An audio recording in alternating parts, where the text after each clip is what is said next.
C'est la semaine de la mobilité et dans ce cadre, les transports multimodaux ont le vent en poupe, même s'il reste énormément à faire. Le vélo est encore mal utilisé en milieu urbain, en particulier en combinaison avec le bus et le train.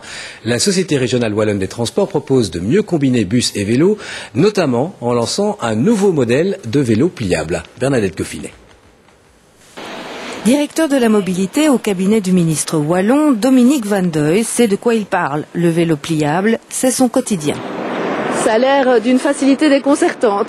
En ce début de la semaine de la mobilité, je ne peux conseiller qu'à tout le monde d'employer le vélo pliant plus le bus, le vélo pliant plus le train ou les trois ensemble. Costard, cravate, tête au vent, notre cycliste a de la chance, il fait beau, la ville est à lui. Un petit coup de pédale, il se faufile sans difficulté pour rejoindre son arrêt de bus. Là, l'opération de repli dure 1 minute chrono.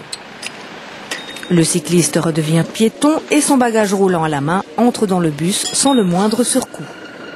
C'était considéré comme un bagage encombrant, mais depuis quelques années, c'est vraiment considéré comme un outil de mobilité en tant que lui-même. Et donc il n'y a vraiment aucun problème pour le prendre avec vous dans les bus, dans les trains.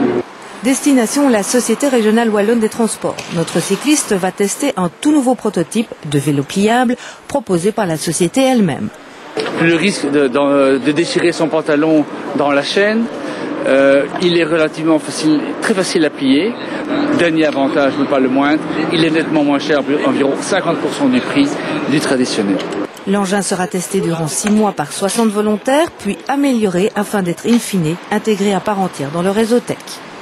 Ils pourront l'acheter, nous avons l'exclusivité de ce vélo pour la Belgique entière, ou alors l'utiliser de manière partagée, comme il y a maintenant le car sharing, la voiture partagée, mais il y aura les vélos partagés. Le concept plaît visiblement, mais il doit encore faire ses preuves dans les prochains mois.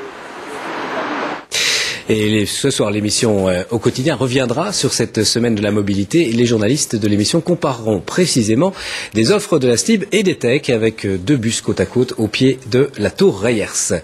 Nos invités à présent, le cinéaste Claude Lelouch et le dessinateur Bernard Suizel.